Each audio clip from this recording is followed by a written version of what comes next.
இந்த போட்டோவை பார்த்தபோது எனக்கு தோன்றியது, அவர் நான் சிவபெருமானாய் கையில் ஓடு வைத்திருக்கிறேன், மகாவிஷ்ணுவாய் சங்கும் கதையும் வைத்திருக்கிறேன். அவர் எப்பொழுதும் கையில் வைத்திருக்கும் கோல் சிவபெருமானுடைய சூலம்தான்.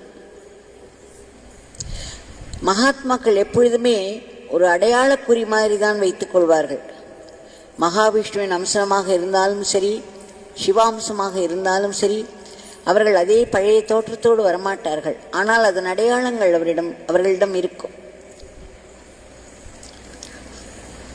அதன் பின்னால் இருக்கும் படிக்கட்டுகளை பார்த்தால் அவை ஒன்றுக்கு ஒன்றுக்கு மேலே சென்று கொண்டிருக்கும். அதை குண்டலினி படிகள் என்று சொல்லலாம். நம் ஆத்ம உயர்வை குறிக்கும் படிகள் அவை. பகவான்